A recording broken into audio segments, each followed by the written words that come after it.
아주 소중하고 좀 잊혀지지 않는 좋은 추억은 때때로 힘들고 지칠 때면은 그 기억만으로도 좀 위로가 되고 힘이 되기도 합니다.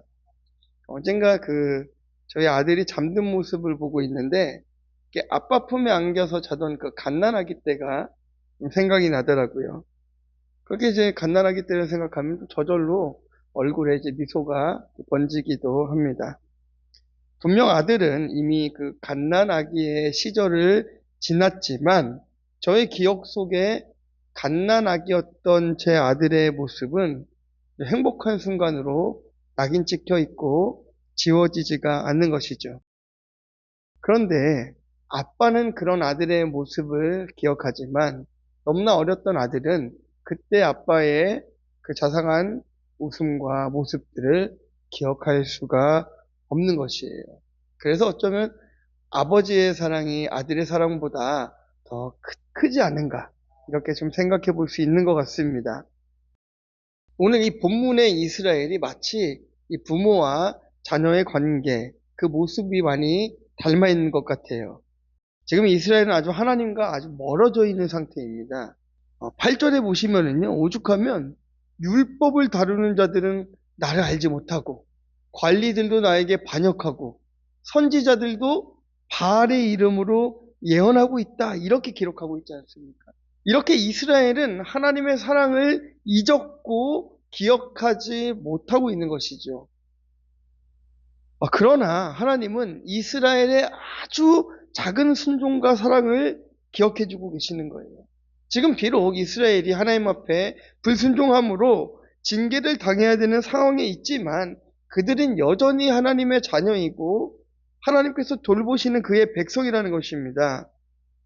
하나님은 그들의 작은 사랑을 기억하셔서 때가 되면 지금 이스라엘을 괴롭히고 있는 그 자들을, 그 나라들을 오히려 벌을 주시고 그들은 재앙을 받게 될 것이다라고 하나님께서 말씀하고 계시는 거예요. 그래서 오늘 말씀을 통하여서 우리가 기억해야 하는 하나님의 사랑은 무엇이며 하나님께서 기억하고 계시는 우리의 순종과 사랑은 무엇인지 말씀을 통해서 한번 나눠보도록 하겠습니다. 자, 첫 번째는요, 하나님께서는 우리들의 순종을 기억하십니다. 우리 1절부터 3절까지 말씀입니다. 시작. 여호와의 말씀이 내게 임하니라. 이르시되 가서 예루살렘의 귀에 외칠지니라. 여호와께서 이와 같이 말씀하시기를 내가 너를 위하여 내 청년의 때의 인애와 내 신혼의 때의 사랑을 기억하노니 곧 씨 뿌리지 못하는 땅 그 광야에서 나를 따랐음이니라. 이스라엘은 여호와를 위한 성물 곧 그의 소산 중 첫 열매이니 그를 삼키는 자면 모두 벌을 받아 재앙이 그들에게 닥치리라. 여호와의 말씀이니라. 아멘. 하나님은 광야에서 하나님을 따르는 이스라엘의 그 미약한 순종을 아주 멋있게 시적으로 말씀하십니다. 내 청년의 때의 인애와 내 신혼 때의 사랑, 이렇게 기억해주고 계신 거예요. 이 40여 년간의 그 광야의 여정, 이것이 이스라엘에게는 아주 가장 절박한 때이고 너무나 힘든 시간이지만 하나님께서는 이 시간을 애타는 사랑의 시간으로 말씀하고 계신 것입니다. 또한 씨 뿌리지 못하는 그 땅에서, 그 광야의 땅에서 하나님께서는 그들을 통하여서 제사를 받으셔야 되는데 그들이 드릴 것이 없었어요. 하나님 앞에 드릴 것이 전혀 없었습니다. 그런데 하나님께서는 뭐라고 말씀하시냐면요, 광야에서 하나님은 이스라엘 자체를 여호와를 위한 성물로 만드셨다라고 이렇게 말씀하고 계십니다. 우리가 척박한 광야에서 주님을 따랐던 내 청년의 때의 인애와 신혼의 때의 그 사랑을 기억해 주시는 거예요. 지금 여러분들의 모습이 어떠하든지 간에 하나님께서 기억하시는 여러분들이 순종했던 그 시간을 기억하신다는 것입니다. 그 순종이 큰 순종이건 작은 순종이건 그거에 구애받는 것이 아니라 하나님을 따랐던 그 시간을 기다리시고 여전히 내 백성이다, 이렇게 말씀하시는 거예요. 그러나 그 순종의 시간이 지금도 계속되기를 주님의 이름으로 축원합니다. 이스라엘이 가장 하나님을 긴박하게 찾았을 때가 언제였을까요? 광야죠. 광야입니다. 출애굽을 했던 그 시절이 아닐까 생각합니다. 이스라엘은 애굽에서 탈출해서 이제 광야로 나갔어요. 막상 광야로 나가보니까 어땠습니까? 스스로 해결할 수 있는 것이 아무것도 없는 것이에요. 먹는 것도 해결할 수 없습니다. 구름기둥, 불기둥이 아니면 한 치 앞을 걸어갈 수가 없었어요. 그야말로 하나님을 의지하고 순종하지 않으면 그들은 할 수 있는 것이 아무것도 없었습니다. 그런 환경이었습니다. 그런 이스라엘이 선택할 수 있는 것은 매일매일 주님 앞에 묻고 또 물으면서 하루하루 살아가는 것, 그것이 전부였단 말이에요. 그런데 사실상 하나님께서 모든 사랑을 베풀어 주시고 인도해 주셔서 그들이 지금까지 살 수 있었던 것 아닙니까? 그렇죠. 하나님께서 다 주신 거잖아요. 만나 매출하게 주셨고 신이 헤어지지 않게 하셨고 구름기둥, 불기둥 그냥 그들은 따라가기만 하면 되는 그런 환경을 다 마련해 주셨는데 하나님께서는 오히려 그때 이스라엘의 순종을 청년의 때의 인애와 신혼의 때의 사랑이다 이렇게 이야기하시는 거예요. 이게 얼마나 감사한 일입니까? 또한 우리가 이 말씀을 보면서 무엇을 깨달아야 되냐면요. 내 노력과 내가 할 수 있는 그 어떤 헌신으로도 하나님이 주시는 사랑과 인애에 미치지 못한다는 것을 깨달아야 되는 거예요. 우리는 예수 믿는 자로서 우리를 구원받은 주의 백성으로서 주님 앞에 드릴 수 있는 것은 사실 없지 않습니까? 하나님이 가진 것이 부족하여서 우리 앞에 드리라고 합니까? 너의 몸을 산 제사로 드리라. 주님이 받으실 것이 없으셔서 그럽니까? 그게 아니에요. 내 청년의 때의 인애와 그 신혼의 때의 사랑을 회복하라는 것이에요. 여러분 처음 예수님을 만났을 때를 기억해 보십시오. 우리가 정말 죽기 살기로 주님 앞에 매달리지 않았습니까? 말씀 생활, 기도 생활, 예배 생활, 우리가 얼마나 뜨겁게 했었습니까? 그런데 이것들이 시간이 지나가면서 조금씩 희미해지다가 나중에는 그 기도의 목소리가 들리지 않고 말씀에 손이 펴지지가 않고 예배 가운데 감격이 없어지는 일들이 생겨나기 시작하는 것입니다. 그래서 우리가 좌절하고 낙심하여서 하나님은 나를 버리실 거야? 아니면 하나님께서 나를 떠나신 것 아닐까? 이렇게 걱정하고 불안한 가운데 있는데 하나님께서는 오히려 이렇게 말씀하시는 거예요. 아니다. 내가 그때 너의 순종을 기억하노라. 내가 그때 너의 인애를 기억하노라. 그 청년의 때에, 그 신혼의 때의 사랑, 이것을 내가 기억하노라 말하는 것입니다. 제가 작년 10월에 우리들 교회에서 열린 그 땡크 목회자 세미나에 다녀오고 5주간 양육을 받았습니다. 마치 좀 다른 세상이 좀 열린 듯한 기분이었어요. 제가 알고 있었던 어떤 신학적 지식들이 몸으로 체울되는 것 같은 그런 느낌들을 받았었습니다. 그래서 하나님이 100% 오르시다면 나는 100% 죄인이구나. 이것을 또한 깨닫게 되었어요. 그래서 우리가 큐티 목회를 좀 해야겠다. 이게 다짐을 했어요. 그때부터 성도님들 앞에서도 여러분들의 잘못이 아니라 또 혹은 다른 이들의 잘못이 아니라 저의 부족함들을 고백하게 되어졌고 어느 정도 그런 진심들이 성도님들에게 전달이 된 것 같습니다. 그리고 좀 앞으로 큐티하는 삶을 살아야겠다 이렇게 마음을 먹었어요. 가정에서도 아이들과 큐티해야겠다 다짐했습니다. 근데 혼자서는 큐티를 잘하고 말씀도 잘하는데 문제는 이게 집에서는 다른 거예요. 가정에 가면 저희 아들이 이제 학교에 갔다가 돌아오면 아들아 큐티하자 이 말이 먼저 안 나옵니다. 자, 숙제해라. 공부해라. 네, 문제 풀어야지. 네, 이러고 있는 거예요. 그런 모습들을 이번에 촬영하면서 또 깨닫게 되었어요. 큐티엠에 오셔서 이제 촬영을 하시는데 PD님께서 이렇게 인터뷰 질문을 하시는 거예요. 아이들과 가정에서 큐티는 어떻게 하고 계십니까? 질문이에요. 그래서 제가 이거 인터뷰 내용에서 빼지 말아달라고 했습니다. 예, 제가 아이들과 큐티를 못하고 있습니다. 그래서 아이들이 원하는데 제가 못하고 있어요. 네. 나쁜 자녀는 없고 나쁜 부모만 있습니다. 그래서 이번 계기를 통해서 또 아이들과 큐티하는 삶을 살아가 보도록 또 다짐해 보겠습니다. 이렇게 마음을 먹었습니다. 이렇게 제 신학적 가치가 변할 만큼 제 안에 큰 변화가 생겼음에도 불구하고 가정에서 해야 하는 큐티조차도 제대로 못하는 것을 보니까 역시나 하나님은 100% 오르시고 제가 100% 죄인이라는 것이 깨달아지는 거예요. 여전히 부족하구나. 이 모습들이 보이는 것입니다. 이스라엘 백성들도 광야에서는 제가 양육을 받으면 변했던 가치관만큼이나 이스라엘 백성들도 광야에서 그들의 가치관이 크게 변하였습니다. 애굽에서 노예 생활을 하면서 그저 노예로서의 삶을 살았던, 그저 조상으로부터만 들었던 그 하나님의 놀라운 기적과 역사들을 이제는 광야로 가서 400년의 노예 생활을 청산하고 자유의 몸으로써 그것을 체험하게 되어진 것이에요.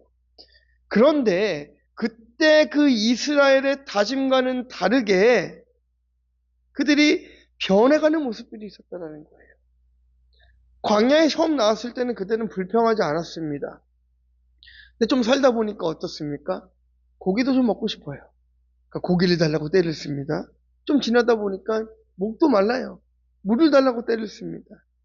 그게 나중에 커져서 금송아지까지 만들었어요. 이런 모습들이 마치 저의 모습과 같고 우리들의 모습과 같다라는 것이에요.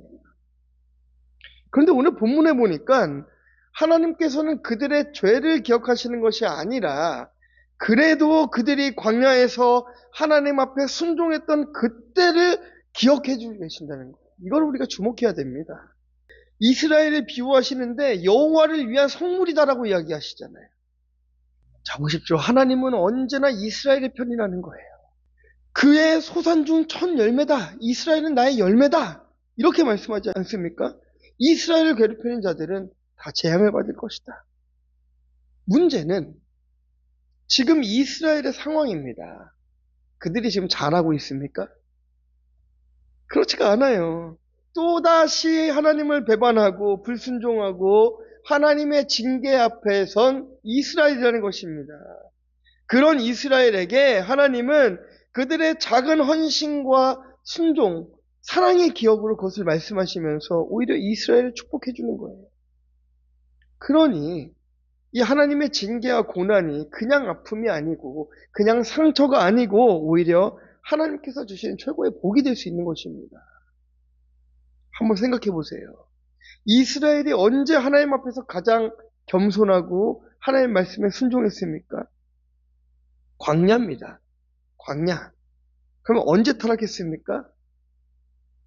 땅이 생기고 나라가 강해지니까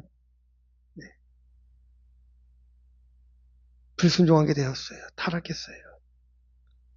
그러니까 이스라엘을 향한 하나님의 징계는 다시 광야에서 하나님을 절박하게 따랐던 그때를 회복하게 하기 위한 은혜의 수단이 되는 것입니다. 자, 어떻습니까? 이스라엘이 지금 변했어요. 그런 변한 이스라엘을 바라보면서도 하나님께서는 여전히 내가 너를 사랑한다라고 말합니다. 그런데 그 사랑이 여러 가지의 사랑의 표현이 있을지 모르지만 지금 이스라엘을 향한 하나님의 사랑은 공의였습니다. 그들의 죄를 그냥 두시는 것이 아니라 그것들을 지적하고 징계하고 고난을 주시면서 이 이스라엘을 깨닫게 하는 것. 그러면서도 하나님은 지금 당장의 이스라엘의 타락한 모습을 기억치 아니하시고 순종했던 작은 기억을 가지고 여전히 너희들은 나의 성물이며 여전히 너희들은 나의 백성이다라고 말씀하고 계십니다. 적용 질문 드립니다. 내가 광야에서 주님을 절박하게 따랐던 그때가 언제입니까? 지금 여러분들은 그 사랑으로 주님을 따르고 계십니까? 이 질문에 한번 답해 보시기를 바랍니다. 자, 우리 두 번째는요. 두 번째는 기억하지 못하면 멀어집니다. 우리 4절부터 6절입니다. 시작. 야곱의 집과 이스라엘의 집 모든 족속들아 여호와의 말씀을 들으라. 나 여호와가 이와 같이 말하노라. 너희 조상들이 내게서 무슨 불의함을 보았기에 나를 멀리하고 가서 헛된 것을 따라 헛되이 행하였느냐. 그들이 우리를 애굽 땅에서 인도하여 내시고 광야 곧 사막과 구덩이 땅, 건조하고 사망의 그늘진 땅, 사람이 그곳으로 다니지 아니하고 그곳에 사람이 거주하지 아니하는 땅을 우리가 통과하게 하시던 여호와께서 어디 계시냐 하고 말하지 아니하였도다. 아멘. 이스라엘의 조상들은 하나님과 맺은 그 인애와 사랑의 언약을 깨뜨렸습니다. 그 관계를 깨뜨리고 하나님과 멀어졌습니다. 그 관계가. 그러니까 우리를 인도하신 하나님이 어디에 계시느냐 이렇게 묻지도 않는다라는 거예요. 그만큼 하나님을 잊었다는 것입니다. 여러분, 미움보다 더 무서운 게 무엇입니까? 무관심이에요, 무관심. 하나님을 향한 무관심. 그게 이스라엘의 현 주소입니다.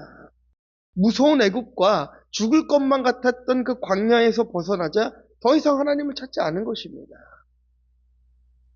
우리가 이렇게 간사하기 때문에 우리 인생에서 만나는 사막과 이 구덩이가 축복이 되는 것입니다. 고난 가운데에 다시 여호와를 구하게 하셔서 또다시 주님께 물을 수 있는 기회를 허락하시는 거예요. 자, 우리 5절 말씀만 한번 다시 보실까요? 자, 보십시오. 하나님께서는 이스라엘에게 지금 반문합니다.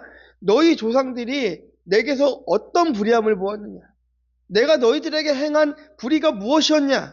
이 말씀의 의미가 무엇입니까? 하나님이 100% 옳으시다는 거예요. 하나님이 100% 정직하시다는 거예요. 내가 하고 있는 모든 일들은 우리가 판단할 수 없을 만큼 정직하고 선하다는 것입니다. 그래서 시편 기자가 25편 8절에 이렇게 이야기하고 있어요. 여호와는 선하시고 정직하시니 그러므로 그의 도로 죄인들을 교훈하시리로다. 또 예수님께서는 마가복음에 이렇게 이야기하고 계십니다. 예수께서 이르시되 내가 어찌하여 나를 선하다 일컫느냐? 하나님 한 분 외에는 선한 이가 없느니라. 이렇게 절대적인 선이시고 절대적으로 정직한 분께 왜 묻지도 않고 왜 찾지도 않고 그러고 있느냐? 하나님께서 이스라엘에게 지금 반문하는 것입니다.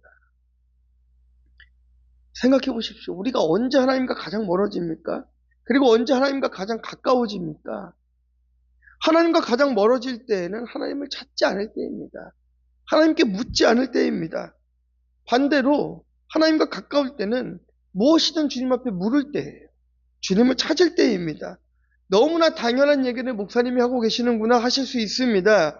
그런데 이 당연한 내용들을 이스라엘이 행하지 않고 있었고 지금 우리들이 행하지 않고 있다는 거예요. 하나님을 찾지 않는 세대, 주님을 잃어버린 세대, 하나님 앞에 무관심한 세대, 이렇게 변해가고 있다는 것이죠. 지금 한국교회에 지금 정말 뜨거운 교회들이 너무나 많이 있습니다. 그러나 이렇게 전체를 놓고 보면은 예전만큼 어떤 기도와 부르짖음은 없는 것 같아요. 왜일까요?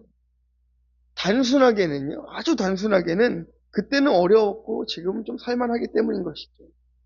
그때는 할 수 있는 것이 별로 없었고 지금은 스스로 할 수 있는 것이 많기 때문인 것이에요.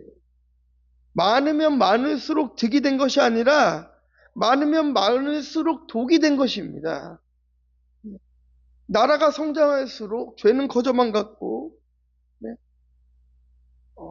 성도들의 삶이 편해지고 부해질수록 하나님을 찾지 않게 되었습니다. 그러니까 있는 것이 은혜가 아니라 지금 이 시대는 없는 것이 은혜라는 거예요. 네. 여러분 없어서 터지시는 거예요. 부르짖을 수 있는 거예요. 있는 가운데도 부르짖을 수 있는 믿음을 달라고 기도해야 되는 것입니다. 저도 그랬어요. 저만 해도 그렇습니다. 예전에는 좀 사역적으로 좀 편안한 환경에서 사역을 해왔었어요. 그때는 성도들 한 사람 한 사람에 대한 관심이 별로 없었습니다. 뭐에 관심이 더 있었을까요? 사역을 성공시키는 거에 관심이 있는 거예요. 어떻게 하면 내가 하고 있는 이 프로젝트를 성공할 수 있을까? 내가 하고 있는 이 사역들을 성공시킬 수 있을까에 관심을 갖고 있지, 한 사람 한 사람, 한 성도 한 성도에 대한 관심과 기도는 별로 없었습니다. 근데 지금은 교회가 조금 녹록지 않은 상황이고, 조금 좀 어려운 상황이다라고 할 수 있으니까, 오히려 어떻게 하면 사역을 잘할 수 있을까라는 생각이 아니라, 어떻게 하면 우리 성도들을 살려낼 수 있을까? 이게 머릿속에 더 들어오는 거예요. 어떻게 하면 저 성도님을, 죄인임을 깨닫게 할 수 있을까?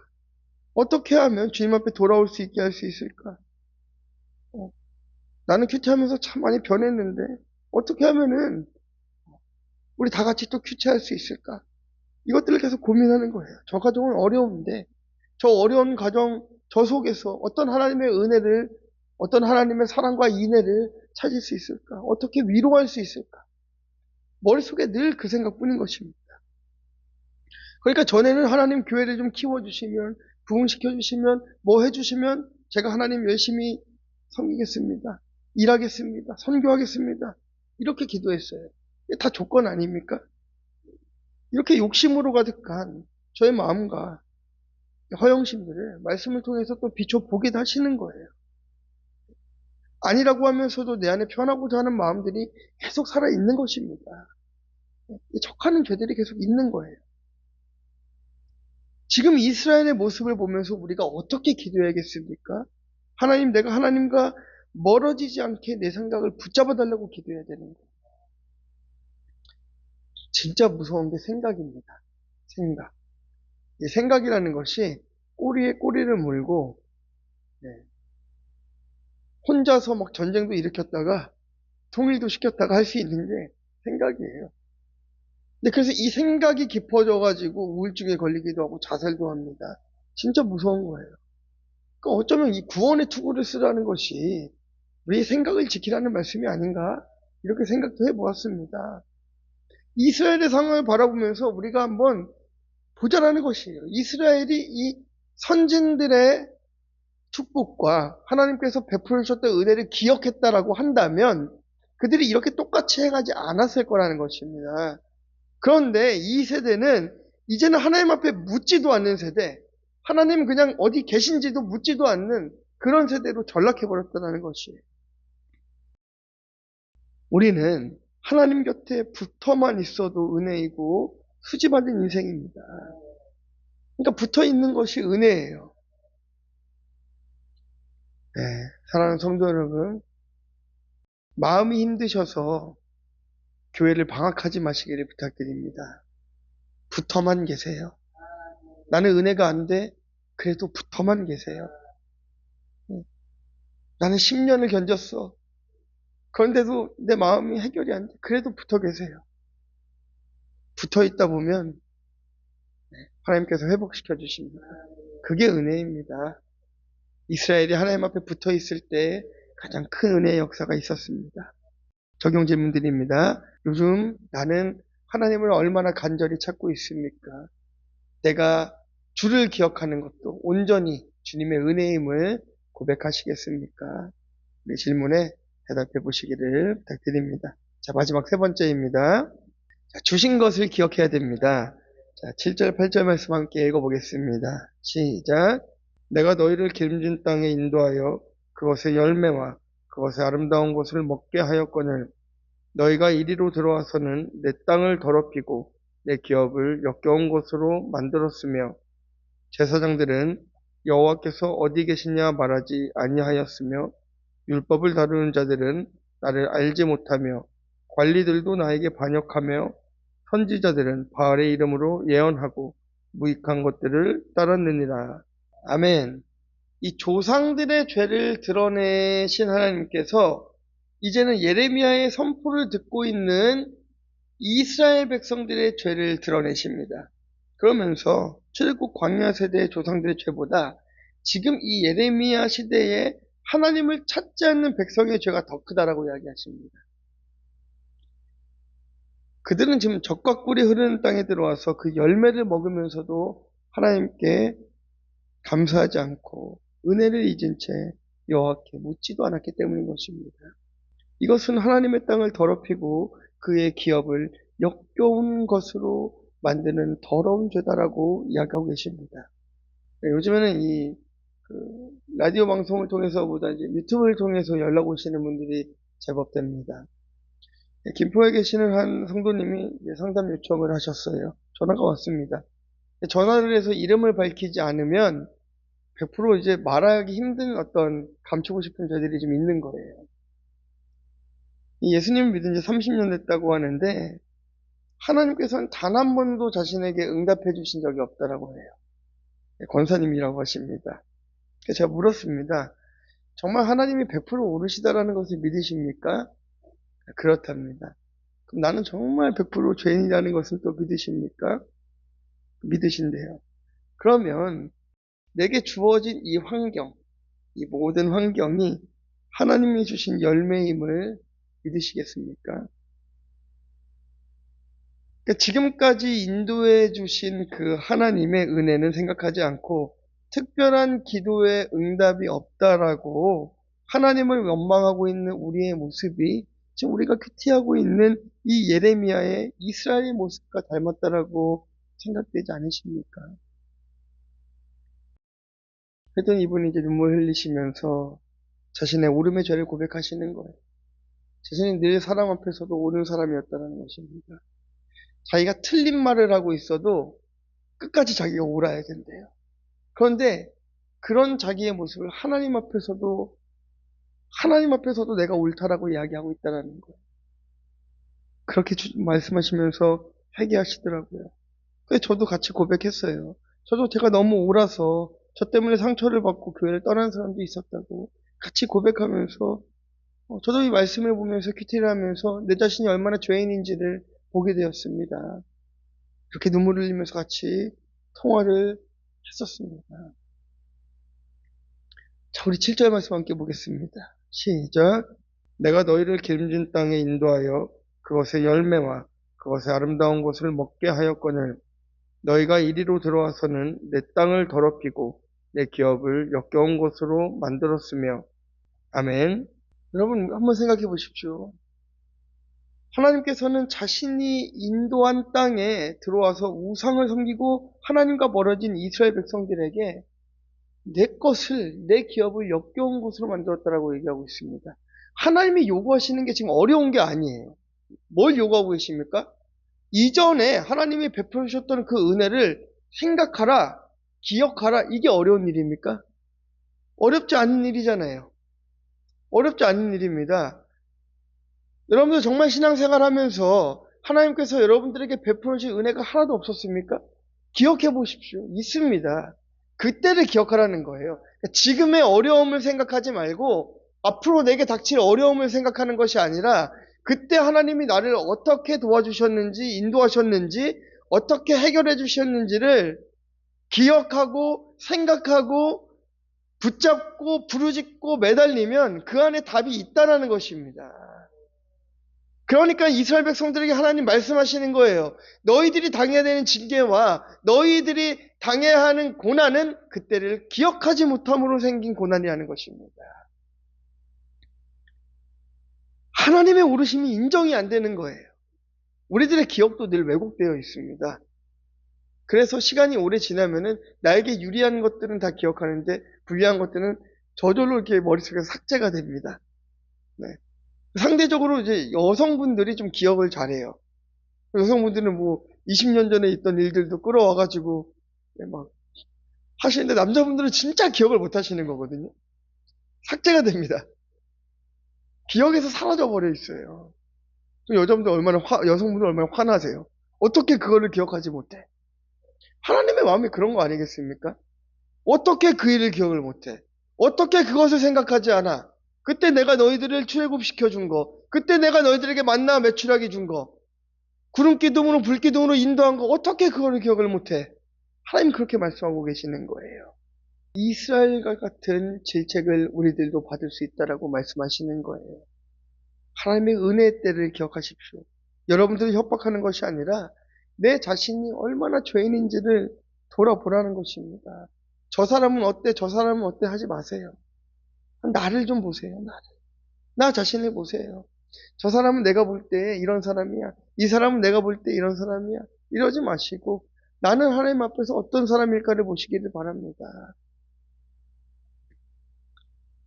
하나님께서 주신 것이 얼마나 많은지 생각해 보자는 것입니다. 적용 질문 드립니다. 하나님이 내게 주신 기름진 땅과 아름다운 열매가 무엇입니까? 또 감춰진 욕심과 은밀한 정욕으로 하나님의 땅을 더럽히고 있는 것은 있지 않으십니까? 이것을 깊이 생각해 보시기를 주님의 이름으로 축원합니다. 결론입니다. 이제 우리가 하나님께서 주신 환경에 감사합시다. 그것이 고난이라도 감사합시다. 우리들에게 소망이 있는 것은요, 주님이 우리의 죄를 기억하신다고 하면 우리 소망이 없습니다.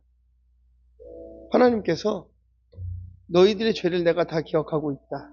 이러면은 이 자리에 지금 그 어떤 이가 소망이 있겠습니까? 우리가 다 지옥 가야 돼요.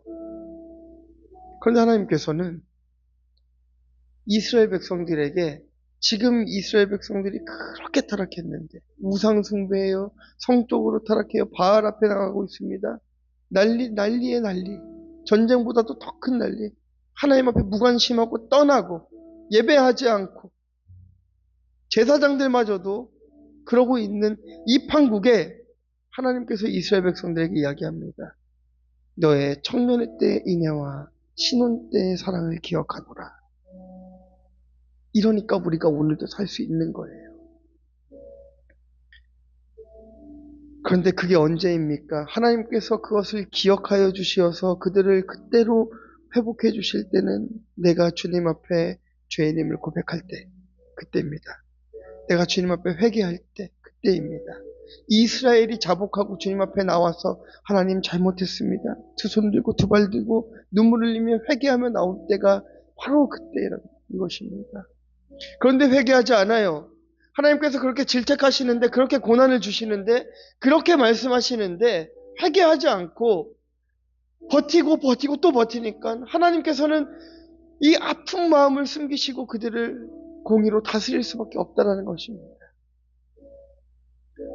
지금 우리들의 고난들을 바라보면서 하나님이 그냥 기쁘시기만 하겠습니까?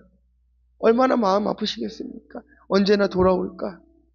언제나 그가 내 앞에 나와서 죄인임을 고백할까? 그냥 고난을 당하면서도 우리가 모르고 있는 거예요. 그냥 시간만 때우고 있어요. 언제 끝날까 흘러가고만 있습니다. 그런데 여러분, 그게 시간이 흘러간다라고 해결되지 않습니다. 그리스도인들의 고난은 시간이 흘러갈 때마다 시간이 흘러간다라고 해결되는 것이 아니라 주님 앞에 그 문제를 가지고 와서 회개하고 기도할 때 해결되는 거예요. 그러지 아니하시면 그 고난은 끝나지 않는 것입니다. 여러분, 어떻게 하시겠습니까? 우리가 어떻게 해야겠습니까? 이제 가지고 나옵시다. 그 문제들 끌고 와서 주님 앞에 부르짖고 기도하고 회개합시다. 그러면 하나님께서는 여러분들에게 자상하게 말씀하실 것입니다. 힘들었지. 고생했어. 내가 너의 청년의 때 인애와 신혼의 때 사랑을 기억한다. 그 죄를 물으시는 것이 아니라 그 사랑을 칭찬해 주실 것입니다. 우리 이 시간 함께 기도하기 원해요. 하나님, 나 같은 죄인도 주님, 그때의 사랑을 기억해 주십니까? 그렇다라고 말씀하신다고 한다면 주님, 이제는 내가 주님 앞에 회개하고 돌아오겠습니다. 내게 주신 이 고난의 시간들 이제는 주님 앞에 회개하고 돌이키겠습니다. 주님 도와주시옵소서. 주님 받아주시옵소서. 주님 함께하여 주시옵소서. 우리 시간 함께 동성으로 기도하도록 하겠습니다. 하나님 감사합니다.